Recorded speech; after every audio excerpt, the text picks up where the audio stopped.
এখন আমাদের উপমহাদেশে কিছু কিছু মোল্লা পবিত্র কোরআন মাজিদের আয়াতগুলোকে সন্ত্রাসী আয়াত নামে প্রচার করতেছে। কি হলো এটা? আশ্চর্য কথা না? অন্যরা বললে সহ্য করা যায়, মোল্লারা যদি বলে যে কোরআন মাজিদের সন্ত্রাসী আয়াত আছে, আপনাদের সামনে বলবো, তাহলে কিন্তু আমার পুলিশে অ্যারেস্ট করবে, এরকম কথা বলতেছে। তো তামাশার জন্য বলতেছে ওরা, নাকি কোরআন মাজিদকে নষ্ট করার জন্য বা অপব্যাখ্যা করার জন্য ওরা এগুলো বলতেছে? এখন এই তাদের এই ভিডিওগুলো নিয়ে ইয়ারা তথাকথিত নাস্তিক, যারা স্বঘোষিত নাস্তিক, বাঙ্গু নাস্তিক, যারা পালায় গেছে দেশ থেকে, তারা এখন এগুলো নিয়ে টুট করে জমুক মোল্লা কোরআন মজিদের এই আয়াতকে সন্ত্রাসী আয়াত বলছে। এইটার দেখা দেখে এখন ভারতেও, এর আগেও কথা উঠছিল, মনে আছে যে করোনার ভিতরে ভারতের এক ভদ্রলোক বলছিল কোরআন মাজিদের 26টি আয়াতকে পরিবর্তন করা লাগবে। এখন আবার কথা উঠছে যে কোরআন মাজিদের সন্ত্রাসী আয়াত আছে। এই হিন্দু পণ্ডিতকে কি নাম জানি, ওয়াসিম সরকার বলছে যে কোরআন মাজিদের সন্ত্রাসী আয়াত আছে, মোল্লারাই বলে এগুলো, আর নিজে এগুলো এখন প্রচার করতেছে। তাহলে যে হিন্দু উগ্রবাদের আরো ক্ষেপে মুসলমানের উপর আবার নির্যাতন করবে, সেইটা কি? আগে দুইটা তো বলছি, একটা বলছি হলো সূরা মাইদার 33 নম্বর আয়াত, যার যার মোবাইল দ্বারা বা কোরআন মাজিদ থেকে দেখে দিবেন। আর একটা বলছি সূরা মুহাম্মদের 4 নম্বর আয়াত। আর এইটা আমরা আত্মদর্শন প্রকাশ করব, এই আয়াতের ভিতরে কি আত্মদর্শন আছে। জঙ্গি আয়াত না, এরা এই জঙ্গি আয়াত বলে, আত্মদর্শন আমরা এটা প্রকাশ করব। সূরা তওবার 5 নম্বর আয়াত। এটা এই আয়াতে লেখা আছে যে অতঃপর নিষিদ্ধ মাস অতিবাহিত হলে মসজিদদের যেখানে পাও হত্যা করো, তাদের বন্দী করো, তাদের অবরোধ করো, প্রত্যেক ঘাঁটিতে তাদের সন্ধানে ওত পেতে বসে থাকো। কিন্তু যদি তারা তওবা করে, নামাজ কায়েম করে, যাকাত দেয়, তবে তাদের পথ ছেড়ে দাও, নিশ্চয়ই আল্লাহ অতিশয় ক্ষমাশীল ও দয়ালু। এর ভিতরে কিছু শব্দ আছে আরবি, যেমন নিষিদ্ধ মাস মতো অতিবাহিত মুশরিকদের, মুশরিক শব্দের অর্থ হলো কি, যারা শিরককারী। আয়াতে লেখা আছে মুশরিকিনা, শিরককারী লেখা আছে। আর তাদের বন্দী করো, তাদের অবরোধ করো, প্রত্যেক ঘাড়িতে তাদের সন্ধানে উৎপাতে বসে থাকো। কিন্তু যদি তিনি তওবা না, অনুশোচনা, ফিরে আসা, তওবা শব্দটা, আর সালাত প্রতিষ্ঠা করা, আর রস দান করা, এখন আমি খাঁটি বাংলা বলছি, যে নামাজ কায়েম করা, স্থাপন প্রতিষ্ঠা করা, যাকাত দেওয়া, রস দান করা, তাদের পথ ছেড়ে দাও, নিশ্চয় কায় অতিশয় দয়ালু ক্ষমাশীল। এই ছিল।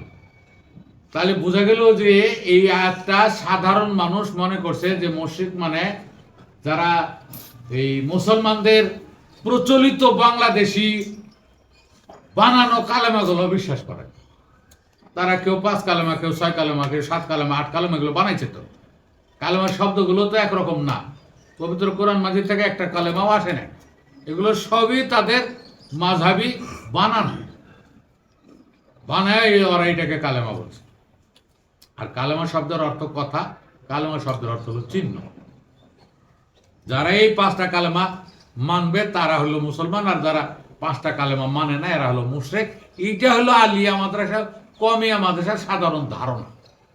আর এর উপরে ছেলে মেয়ে গড়ে উঠে এক একজন ওয়াইজিন হয়, বক্তা হয়, ইমাম মুয়াজ্জিন হয়, এই ধারণার উপর।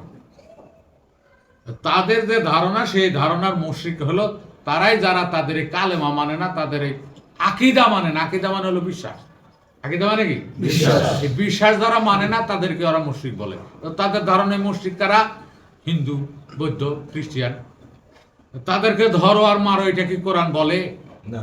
আয়াতে যেটা আছে সেইটা না লিখে ওরা, বুঝতে না পারে, মন গড়া ভাবে ওরা লিখে রাখে। এবার আমরা যদি বলি অথবা নিষিদ্ধ মাস অতিবাহিত হলে, নিষিদ্ধ মাসগুলা কি জানতে হবে না? বছরে কয়টা মাস? 12টা মাসের ভিতরে নিষিদ্ধ মাস কোনগুলা? এই বাংলায় কোনো নিষিদ্ধ মাস আছে? বাংলায় কোনো নিষিদ্ধ মাস নাই, ইংরেজিতে কোনো নিষিদ্ধ মাস নাই, আরবিতে কোনো নিষিদ্ধ মাস নাই। আছে নাকি? থাকলে বলো পৃথিবীর কোন ভাষায় কোন নিষিদ্ধ মাস আছে কিনা? কেউ বলতে পারবে না। পৃথিবীর এই প্রান্ত থেকে ওই প্রান্ত পর্যন্ত কোন ভাষার কোন গবেষক কেউ বলতে পারবে না যে আমাদের পঞ্জিকায় নিষিদ্ধ মাস আছে। তাহলে নিষিদ্ধ মাসটা কি? ঠিক বুঝতে হবে না এটা? নিষিদ্ধ মাস হলে জীবন পঞ্জিকায়। কোন পঞ্জিকায়? জীবন পঞ্জিকায়। সরকারি পঞ্জিকায় অর্থাৎ গভর্নমেন্ট ক্যালেন্ডারে কোন নিষিদ্ধ মাস পৃথিবীর কোন ভাষায় কোন দেশে কোন রাষ্ট্রে নাই। ঠিক কিনা? ঠিক। কিন্তু জীবন পঞ্জিকায় যখন আমরা আসবো, এটাকে আমরা বলি লাইফ ক্যালেন্ডার বা বডি ক্যালেন্ডার, লাইফ ক্যালেন্ডার। জীবন পঞ্জিকায় এলে পাবো নর দেহ এবং নারী দেহ মিলেই হলো মানুষ। একসঙ্গে মানুষ বললে নর নারী উভয়ই। আর শুধু নারী যদি বলি, তাদের জীবনে এই নিষিদ্ধ মাস পাওয়া যায়। নিষিদ্ধ কি? নিষিদ্ধ মৈথুন নিষিদ্ধ। কি নিষিদ্ধ? নারীরা যখন গর্ভবতী হয়, আমি হাকিকত বলা শুরু করলাম। এলমে লাদুন্নি, এলমে মিনহাজ, এলমে হাকিকত বলা শুরু করলাম। নারীরা যখন গর্ভবতী হয় তখন তাদের গর্ভকালকে 3 ভাগে ভাগ করা হয়। এই সারা বিশ্বের যত মরমী দর্শন আছে, এটার রূপকে ইসলামী দর্শনেও আছে। তারা বলছে যে হজের মাস 4টি, আর 4 মাস হজ নিষিদ্ধ। এইভাবে আছে, কোরআনের আয়াতে আছে। এবং কোরআনের আয়াতে পরিষ্কার উল্লেখ আছে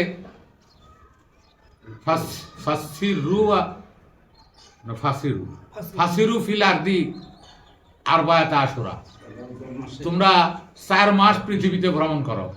কি রে ভাই, 4 মাস যদি ভ্রমণ করা যায়, বাকি আর এই 8 মাস ভ্রমণ করা যাবে না। কারণ কি?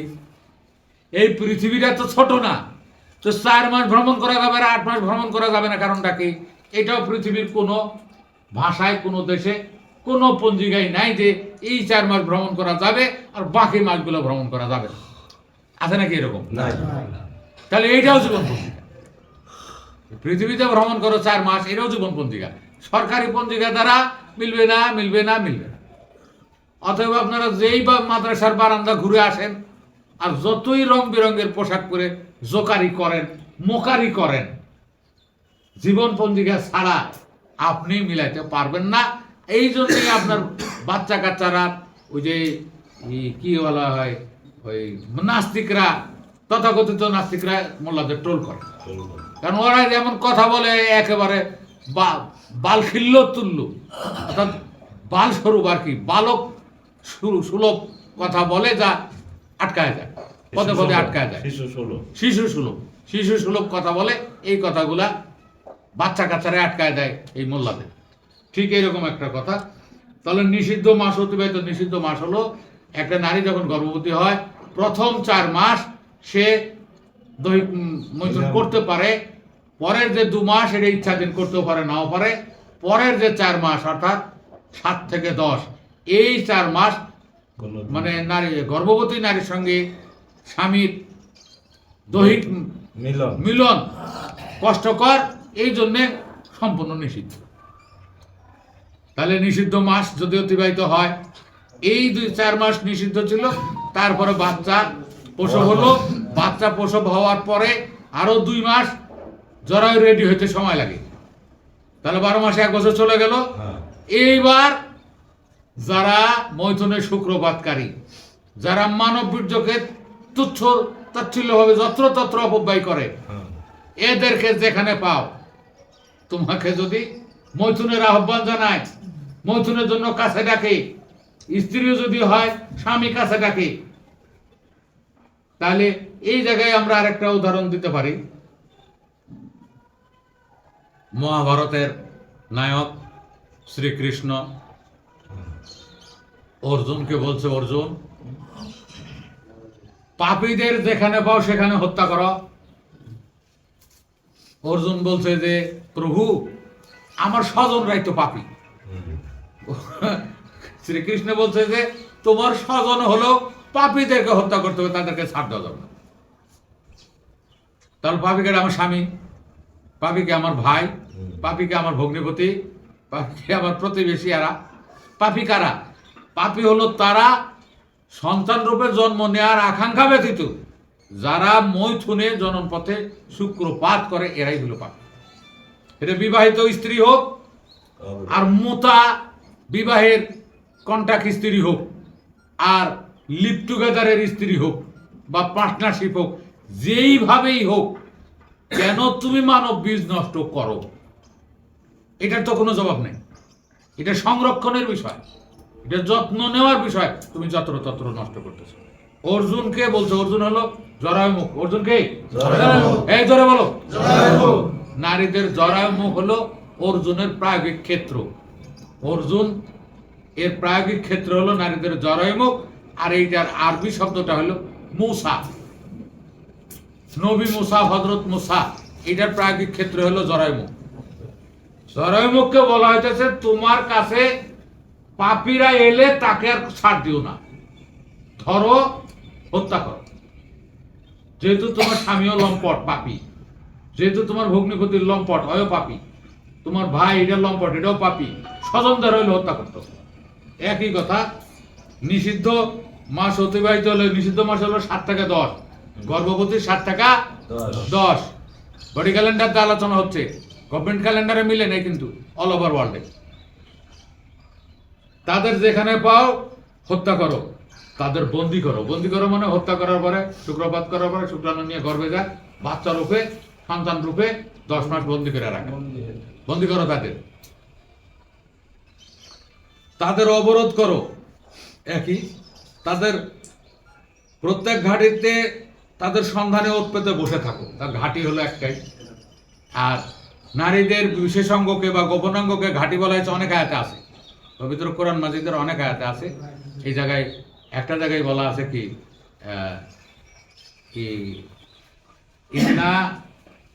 ইন্না জাহান্নামা কানাত মিরসাদ, নিশ্চয় নরক একটা মহাকাশ গবেষণা ঘাঁটি, মহাকাশ গবেষণা কেন্দ্র। তাহলে এই গোপনাঙ্গকে বা বিশেষাঙ্গকে বলা হয় ঘাঁটি। প্রত্যেক ঘাঁটিতে পেতে থাকো, বুঝছে তো? কিন্তু যদি তারা ফিরে আসে, তওবা করে, ফিরে আসে, অনুশোচনা করে, তাহলে এতদিন আমি শুক্র নিয়ন্ত্রণ করি নাই, ভুল করছি, এখন থেকে আমি মানব সম্পদ বা মানব উৎপাদনের যে মূল সম্পদ বীর্য, এইটা আমি এখন থেকে রক্ষা করব, এইটা সে স্বীকার করবে, তাহলে সে তওবা করে। আর যদি তাপন প্রতিষ্ঠা করে, তাপন প্রতিষ্ঠা করতে সময় লাগে কত? 21 মিনিট শোষণ আর 21 মিনিট স্তম্ভন, 42 মিনিট। এইটা যদি করে, তাপন প্রতিষ্ঠা করে, স্তম্ভন মানে প্রতিষ্ঠা হওয়া, তাহলে 42 মিনিট পর্যন্ত তারা যদি তাদের সেক্সুয়াল ডিউরেশনটা নিয়ে আসতে পারে, তারা সালাত যদি কায়েম করে বা তাপন যদি প্রতিষ্ঠা করে, আর যাকাত দেয়। যাকাত শব্দের অর্থ হলো রস। এখন পর্যন্ত আমাদের দেশে যাকাত শব্দের ভুলভাল অর্থ বোঝানো হচ্ছে দান। আলিয়া নেসাবে, কমিয়া নেসাবে সকল তাফসিরে যাকাত শব্দের অর্থ দান লেখা আছে। আর মাওলানা মহিউদ্দিন খানের লেখা আল কাউসার আরবি বাংলা অভিধানে যাকাত শব্দের অর্থ নির্যাস লেখা আছে, এক্সট্রাক্ট। এটা মাওলানা মহিউদ্দিন খান লেখছে আল কাউসার। এটা বাংলাদেশের সকল জায়গায় পাওয়া যায়। এই ডিকশনারিটা দেখবেন, এখানে যাকাত শব্দের অর্থ লেখা আছে নির্যাস বা এক্সট্রাক্ট। ইংলিশে এক্সট্রাক্ট, বাংলায় হলো নির্যাস। যেমন খেজুর গাছের নির্যাস হলো রস, পুরুষের নির্যাস হলো শুক্র, আর রমণের নির্যাস হলো সুধা। এগুলো হলো নির্যাস, এগুলো হলো এক্সট্রাক্ট, এগুলোকে বলা হয় আরবিতে যাকাত। আর দান শব্দের অর্থ হলো হাদিয়া মানে দান করা, তোহফা মানে দান করা, সদকা মানে দান করা, হেবা মানে দান করা। এগুলো হলো আরবি দানের, দানের আরবি হলো এগুলা। আর যাকাত একটি বিশেষ পরিভাষা, যেই পরিভাষা অন্য অর্থ প্রকাশ করে। আর সেই ওই যে নারী পুরুষের দৈহিক মিলনে গেলে এই রসের ব্যাপার স্যাপার অবশ্যই থাকবে। এই জন্য কারো মুখ থেকে শোনা যায় যে পবিত্র কোরআন মাজিদে যতবার সালাতের কথা আছে ততবার যাকাতের কথা আছে, এরকমও শোনা যায়। তাহলে একমাত্র এই মৈথুন আসন, মৈথুন বিষয় ছাড়া কোন জায়গায় কোন মসজিদে গেলে সালাতের সঙ্গে সঙ্গে জাকাত পাওয়া যায়, জাকাত দিতে হয়, এটা দেখাও তো সারা পৃথিবীর একটা মসজিদে আছে? কিন্তু যদি তুমি তাফনে যাও, সালাতে যাও, সেক্সুয়াল ইন্টারকোর্সে যাও, তাহলে তোমার রসের ব্যাপার স্যাপার আছে। হয় রস তুমি রক্ষা করো, অথবা রস তুমি দান করো, অথবা রস তুমি পান করো, যাই হোক আছে আছে এই ব্যাপার স্যাপার। এটা বাদে অন্য কোনো জায়গায় এই আনুষ্ঠানিকতার সাথে রসের কোনো ব্যাপার নাই। এরপরে বলছে তবে তাদের পথ ছেড়ে দাও, যদি ওরা তাদের তাপনকে ঠিক করে আর ওইরকম অনুশোচনা করে আর তাদের যে মিশ্রিত রস সেটা যদি সদ্ব্যবহার করে, তাদের ছেড়ে দাও। আর নিশ্চয় কায় অতি ক্ষমাশীল দয়ালু। এইটাকে যদি কেউ সন্ত্রাসী আয়াত, এইটাকে কেউ যদি জঙ্গি আয়াত বলে, তার চেয়ে মূর্খ, তার চেয়ে নরাধম, নরপশু, অশিক্ষিত ধর্মান্ধর আছে? যে সমস্ত ধর্মান্ধ মোল্লা, যে সমস্ত ধর্মান্ধ নাস্তিক আর যে সমস্ত ধর্মান্ধ বিধর্মীরা এই আয়াতগুলোকে, পবিত্র গ্রন্থের পবিত্র আয়াতগুলো নিয়ে যারা ট্রোল করে, সন্ত্রাসী আয়াত, জঙ্গি আয়াত বলে, এদের থেকে আপনারা সাবধান। এরা অজ্ঞ, অশিক্ষিত, মূর্খ। পুঁথিগত বিদ্যা বাংলা পড়তে পারলেই তো হয় না। এখানে বাংলা যে অর্থ লেখা আছে এর তো পরিভাষাগুলো সবই ভুল, আরবি পরিভাষায় ভরা। আরবি, উর্দু, হিন্দি, তুর্কি পরিভাষা দিয়ে এই বাংলা অনুবাদগুলো করা, 1 নম্বর। 2 নম্বর, শব্দগুলোর হুবহু অর্থ আসে নাই। আর এইটা রূপক আয়াত, এই বর্ণনাটা রূপক, এই রূপক বর্ণনাগুলো আরো কঠিন কঠিন পরিভাষা দিয়ে দেওয়া হয়। এটা এত সহজ না যে তোমার মতো একটা নাস্তিক 2বার 3বার কোরআন মাজিদের শুরু থেকে শেষ পর্যন্ত পড়ার পরে তুমি মহাপণ্ডিত হয়ে গেছো। তোমার যে জ্ঞান অর্জিত হয়েছে তা কি জ্ঞানী লোকের একটা পশমের সমানও হয় নাই। মহাসাগরের কাছে 1 বিন্দু জল তুমি হবে। অতএব তোমার এই জ্ঞান দ্বারা এই মহাগ্রন্থ আল কোরআন, মহাগ্রন্থ কোরআন মাজিদ আর পবিত্র লালন, এই 1 লাইনের ব্যাখ্যা তোমার মতো হাজারো নাস্তিক একসঙ্গে বসে পারবে না। ঠিক। অতএব এই সমস্ত মূর্খামি ছেড়ে লালন সাহেবের কোনো বাণী নিয়ে টোল করবা না, আর পবিত্র কোরআন মাজিদের কোনো বাণী নিয়ে টোল করবা না। আমি শেষবারের মতো এই বাংলাদেশ থেকে বিতাড়িত নাস্তিকদের উদ্দেশ্যে বলছি, কোরআন মাজিদের একটা আয়াত জানো না, তোমার দেহের একটা প্রত্যঙ্গের তোমার খবর নাই,